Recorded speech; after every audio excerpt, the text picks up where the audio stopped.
Assalamualaikum warahmatullahi wabarakatuh. Para pangjajah sareng pamilon anu kusim kuring dipika hormat.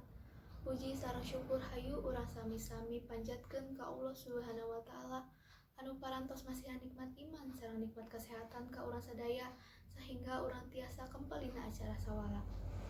Teu hilap sholawat sinareng salam hayu urang sami-sami lungsurkeun ka junjungan urang sadaya Nabi Muhammad sallallahu alaihi wasallam, ka para kulawargina, ka para sahabatna, sareng ka urang sadaya salaku umat nadugi ka akhir zaman. Amin.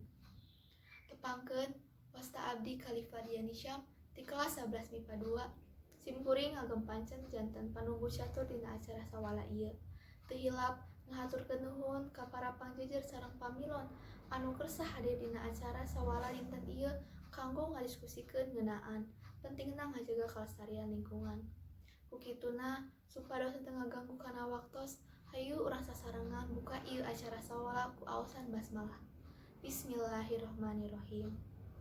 Pamilon anu kusim kuring dipika hormat, sateu acan nincak kana acara salajengna, simkuring bade nepangkeun para pangjejer anu bade ngadugikeun kamandangna. Pangjejer nu kahiji nyaeta Ibu Dr. Randa Hajah Iis Mulyawati MPD anu asalna ti Kelurahan Cigasong mangrupikeun guru geografi SMA 1 Majalengka. Wilujeng enjing Bu, hatur nuhun kana perhatosanana. Pangjejer nu kadua nyaeta Ibu Eis Leli Dalilah anu asalna ti Majalengka mangrupikeun guru biologi SMA 1 Majalengka. Wilujeng enjing Bu, hatur nuhun kana kasumpinganana.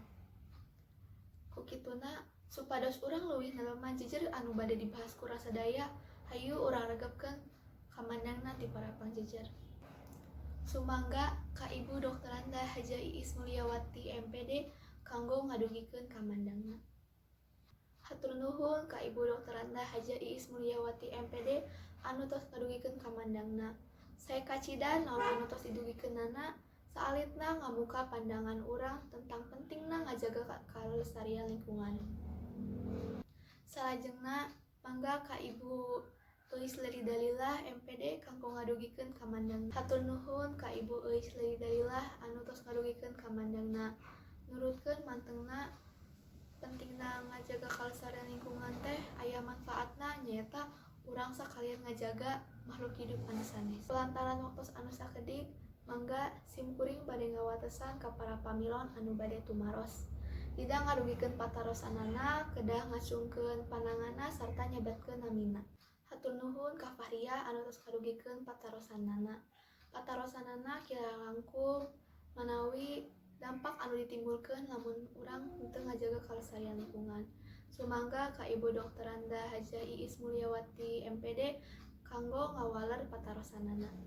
Hatur nuhun ka Ibu Dr. Randa Hajah Iis Mulyawati MPD anu tos ngawaler patarosan ti Fahria.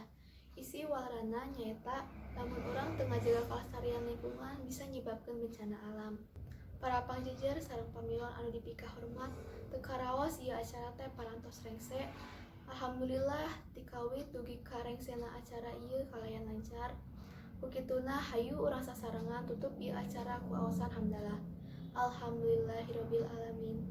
Simkuring salaku panunggu catur nadahapunten anu kasuhun bilih aya cariosan-cariosan anu teu ngareunah kana manah para hadirin sadaya. Hatur nuhun kana perhatosanana. Mung sakitu anu dipihatur. Akhirul kalam. Wassalamualaikum warahmatullahi wabarakatuh.